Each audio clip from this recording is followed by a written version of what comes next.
in one of his many initiatives of governance and leadership. And as I grew older, I was handed over to Dr. Sophia Lul. So I'm proud to be here today. I have been participating in all the Pony Innovation Week. And if you have followed through, you know that this already the idea is an innovation on itself. And every year this platform keeps growing bigger and bigger, and we want to appreciate the organizers of the function. As a department, we are tasked with ensuring that we build a resilient, adaptive city environment, and we are here to ask all of you to partner with government to ensure that there is access to clean and safe water. There are access and affordable renewable energy options for our citizens. We have initiatives that can sustain our natural resource, and most of all, we include the communities in the decision-making of government. So I'm looking forward to the initiatives that are presented that can support the department. Thank you. Asante sana. You are a true testimony that Swahili Port is where we nurture our young leaders. Before I declare my bragging rights, Arafat is an alumni of the Technical University of Mombasa. So please tell us what you're doing and the organization you're involved in. Great, thanks a lot, Dr. My name is Arafat Mu. I do work here at Swahili Port Hub Foundation as a technology and labor markets associate. So that means I juggle between entrepreneurship and building out the green economy pathway. Maybe to set the stage, what we refer to as the green economy are any set of economic activities that contribute to the conservation of the environment, right? Sort of like decarbonization efforts, things around plastic waste management, things around tree planting, and such activities like those. So under entrepreneurship, there's so much that we do, but I'll get to focus the discussion on the green economy. So one of the things that we've been doing as Swahili Port is that we set up a working group, and happy to know that the vast majority of the panelists are members of the working group. And the purpose of the working group is to be able to grow out the green economy pathway, to be able to cultivate the growth of the green economy sector of Mombasa. And this means, one, being able to attract investments into Mombasa.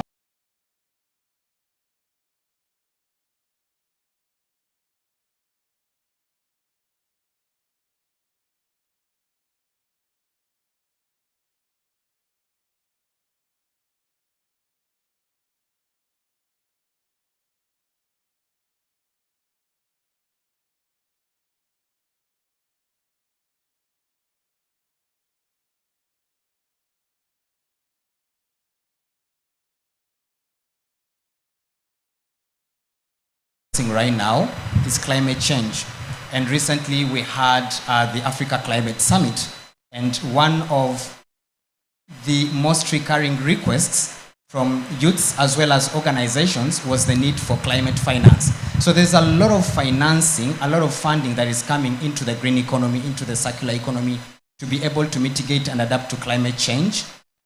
So then how then do we guide youths so that they can be able to successfully capture that financing? And most recently, we ran an info session known as Big Green Africa Entrepreneurship Program, where they do provide seed capital funding of 5,000 USD to waste management startups in Kenya. We also ran an info session with the Africa Enterprise Challenge Fund, where they are providing up to 56 million shillings, that is in grant funding, to startups in the blue economy. But one of the subsectors they listed was waste to value. That is just one of the things, access to financing. Then the other aspect is to be able to bring about, to be able to compel companies to adopt sustainable practices. For example, looking at transport sector, which is one of the biggest emitters of greenhouse gases, how then can we make companies in the transport sector, one, to track their carbon emissions, then two, how then can they be able to offset those carbon emissions? For example, supporting organizations that plant trees. For example, one of the organizations that has been so much vocal in this, and I want to send out this acknowledgement to Big Ship Organization, represented by S, in collaboration with the Kenya Forest Service, that are doing a lot of work when it comes to mangrove mangrove restoration in Coast Region. Yeah, I'll get to add more as the panel goes on. Thank you. Thank you very much. So what you're saying is that there is an opportunity for the youth to get actively involved, right? Perfect. Thank you very much. Next, you're going to Dr. Tayba.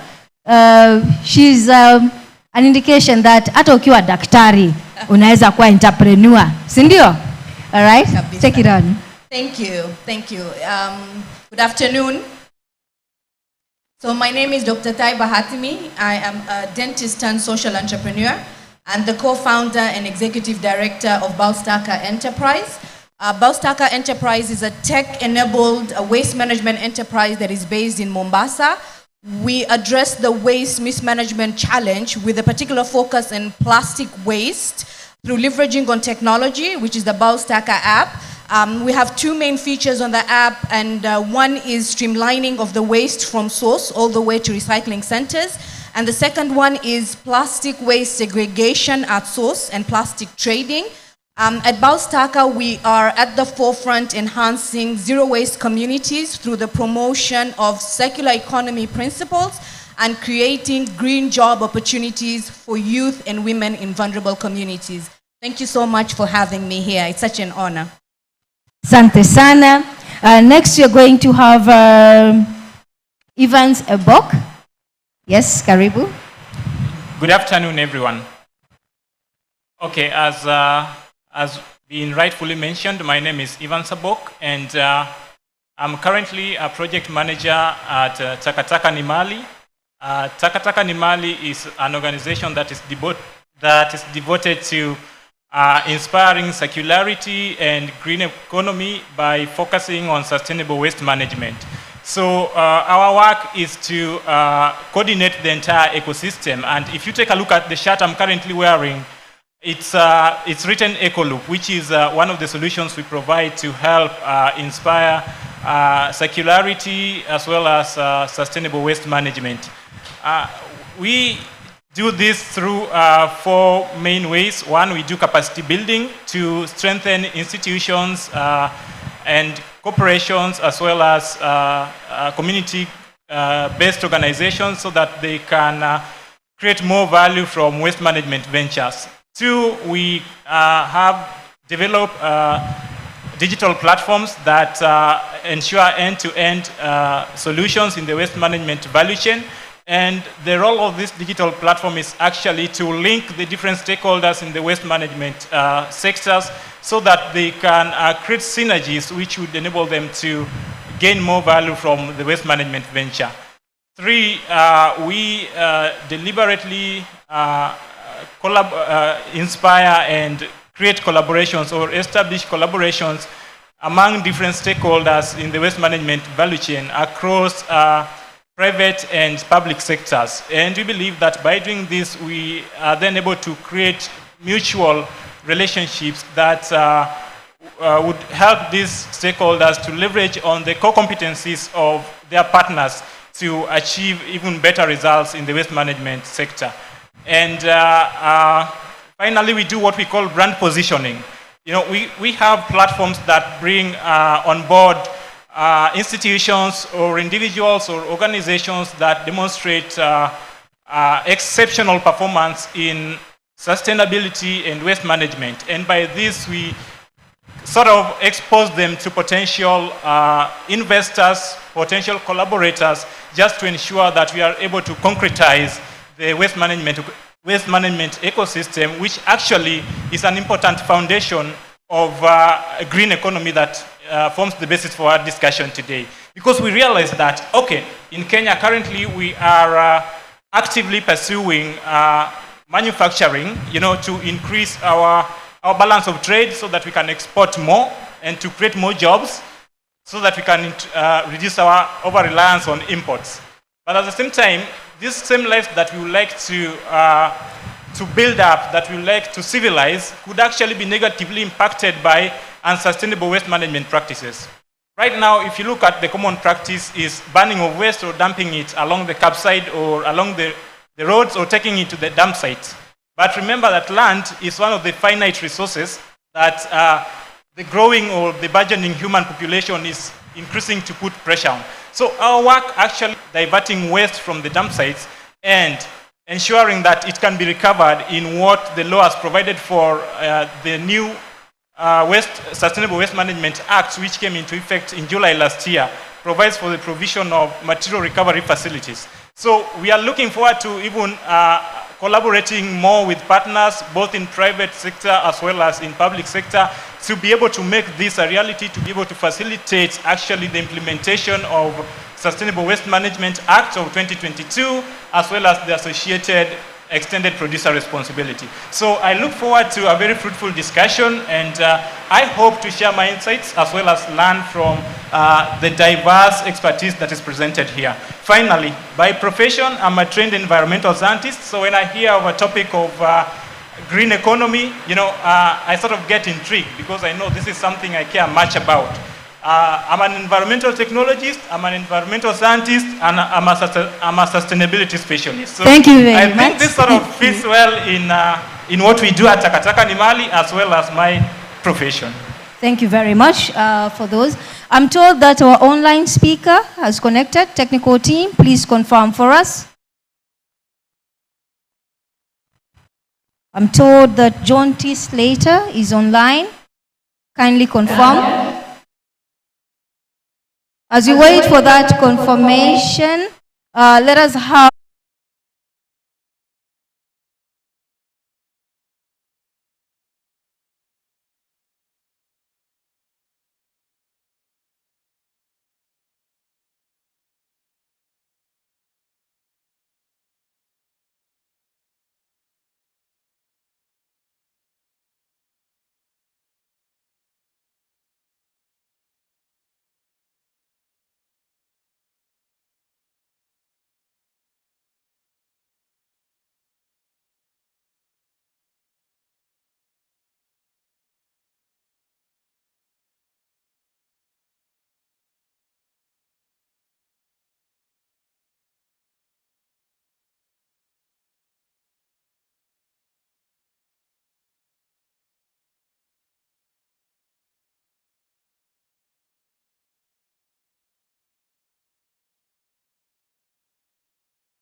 for young people is ensuring that we support young people to have a very strong ecosystem to be able to create those jobs. So meaning that they have the agency, they have the skills, they have the resources, they have access to productive resources, information on climate change, and skills to be able to create those jobs. We also recognize the importance of financing those enterprises, different models of financing them to make sure that they're sustainable, and also ensuring that they participate in different policy discussions, development to create that supportive and sustainable ecosystems. So within those areas, we're currently implementing 3 projects, one around the circular economy on the waste management, working with the lower level actors, waste collectors and waste pickers in the waste management value chain, and also creating jobs through the Challenge Fund for Youth Employment, supporting SMEs in the green sector to be able to create decent jobs for young people and additional new jobs. And then creating agroecological-led enterprises in our rural communities around making agriculture more climate resilient. So our approach to creating these jobs is ensuring that the approach that we take really work for the young people. So we take time understanding the youth aspirations, supporting them to understand those aspirations, taking those aspirations and translating them into interventions. So making sure that that whole process of implementing, designing the projects really come from the opportunities that young people have identified and aligning them to their skills and aspirations. Thank you. Thank you very much. Right now I'll go to our online speaker, Jonty Slater. He's there. Hello, good afternoon. Hello.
Then the second thing comes to mentorship.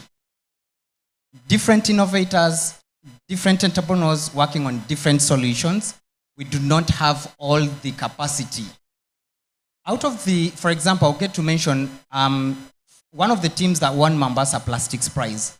Their solution is to be able to create a bot. Their solution is a bot that collects plastics from the ocean, right?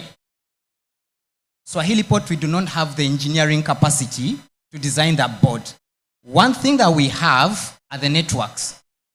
So basically what we did, we realized, okay, this is the challenge they are facing. Then we looked around, which is the best organization that does exactly something similar to what they do. We found the organization in Netherlands. That was the Ocean Cleanup. We then sent an email to them, and they were happy to come in and support, provide engineering guidance so that they can be able to design their boat that will be able to collect plastics from the ocean.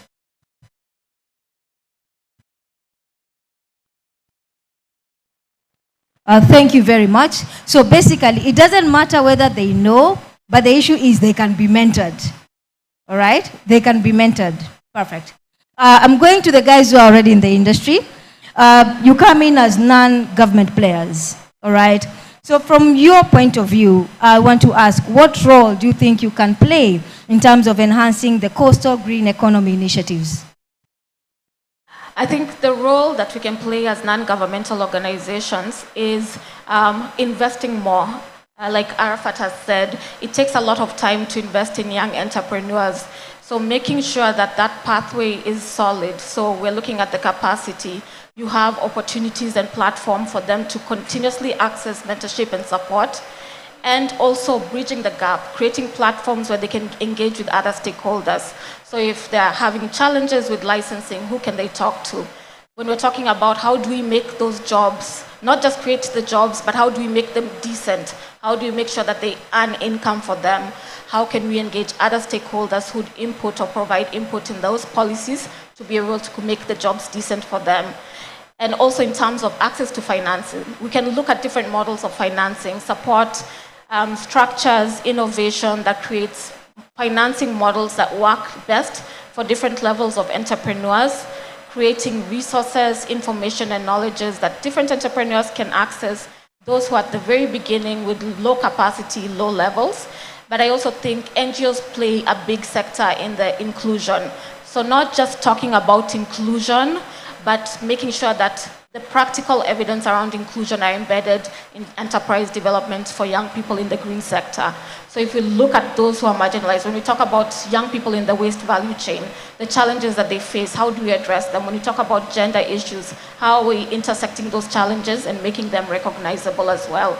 And I think also bringing in young people, designing for them, with them, and not just a slogan. So creating and building awareness, knowledge, products around the best pathways to design and work with young people in creating sustainable enterprises for them. I also feel we play a big role in terms of understanding the market opportunities. So how do we intersect with the private sector, the government, in creating platforms to understand what is the market, what are the barriers that young people are facing, how do we address the social and the vulnerabilities that prevent them from accessing the market and growing their business. So that information around the social aspects, understanding the vulnerabilities and reducing the impact that the vulnerabilities could have in terms of growing their businesses would be a key role that we play and something that we focus a lot on in VSO. So making sure that we understand the social exclusion elements and we're addressing them in our projects. Thank you very much. Evance, very fast, what is the role that as an NGO you can be able to play? Okay, so as an NGO, I would like to speak with specific reference to our organization, which is Takataka ni Mali.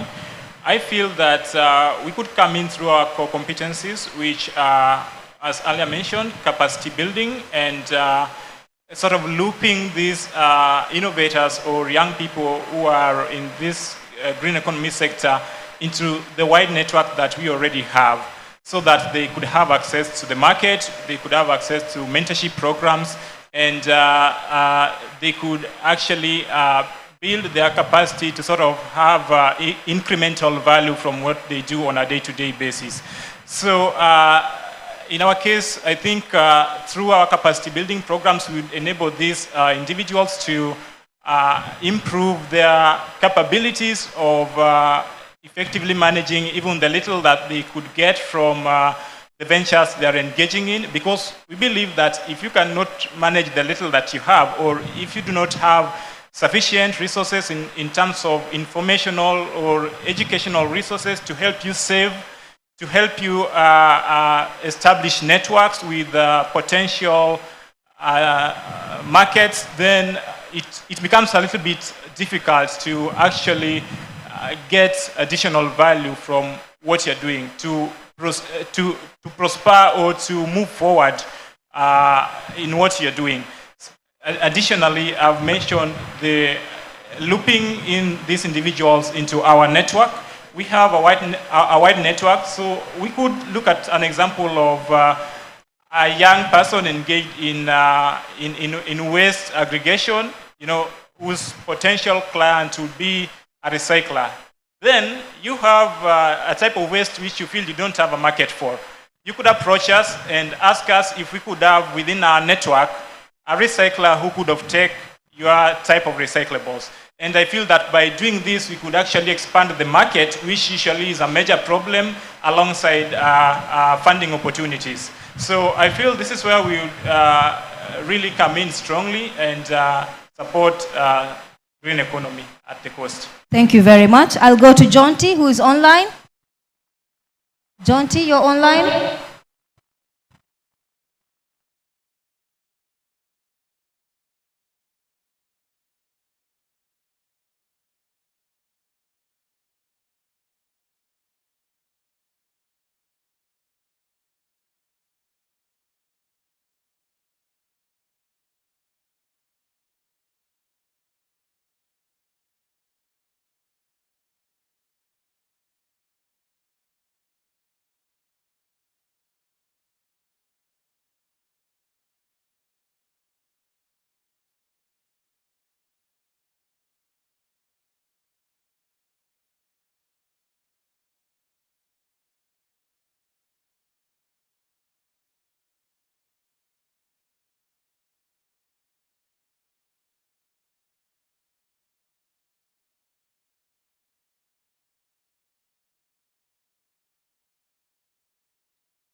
Playing a role and creating an enabling environment for advancing the green economy in Mombasa? Thank you. I think the first part is that we acknowledge that there is a slow transition towards the low carbon economy pathway, sort of sustainable living pathway, because it is mostly a lifestyle issue, and therefore there's a lot of awareness that needs to be done. And as we recognize that this transition is multifaceted, we work with other partners and create a sort of a transitioning framework that gives incentives to other partners to come in and support. The second issue is the conversation of climate mainstreaming. You realize that this is not a one department conversation, and we need to have it in all the departments. And therefore, there is a interdepartmental committee that looks at climate proofing. If you look at the investments that are being done by the Department of Transport, you will see that they have e-mobility. If you look at agriculture, they're talking about climate smart. It is all in a bid to ensure that every sector has a role to play towards the green economy. The third one is, of course, it has been mentioned by the civil society, is continuous upskilling. Because even as we are currently talking about e-mobility, the partners are asking, do we have enough skill for mechanics, for the kind of infrastructure that would support electric mobility? So we need to look at skilling, capacity building, knowledge sharing. If our youth have this information, then it opens up their mind towards innovating in different areas. Lastly, we support such a platform as Swahilipot because we know the ideas that are towards green investment would not take the same path like any other innovation in the market. So you need sort of extra support, mentorship for incubation. And you would probably need a financer that would understand this is an idea that will take time to get to the market, but they will be there to hold your hand throughout. We also had there's the issue of financing, but as government, we are also looking at it, the funds that are available. My colleague CC for Youth was here. We have a fund within the youth department. We want to see what quarter of that fund can go towards supporting the green investments, so that we do not only rely with partners from outside, but as a county, you are also chipping in. Lastly is the collaboration part, because we know mostly this is public-private partnership towards the green economy. We are sitting with the partners even as we do our regulatory framework to ensure that it fits into everyone's plan. You know, as government, you can sit and say, and then in the next week, we want to start collecting fees for every household that does not have 3 bins. I'm sure you've seen that poster going around. But is it feasible? Is it the right time to do so? What do we need to put in place to support that initiative? Thank you. Thank you very much, Waziri. That brings us to the end of our session. I want to appreciate Kevin, the chair of this particular session, and I also want to sincerely appreciate my panelists. Thank you very much. For the youth who are present here, opportunity. Blessed afternoon. Round of applause, please. Maybe just before you leave, we shall be having awards being given out to you as our panelists. So I shall hand over to the team to kindly commence with that process. Our cameraman. Your body fine, fine. Oh yeah, baby, give it to me. Hey, hey. I like it, spend your money. Your body fine, fine. I go make you spend your money. You are me, even though me la. Engo mamoto, I say make we dance. You are me, even though me la. Engo mamoto, I say make we dance. Bring it on, baby. You turn me on, baby. Thank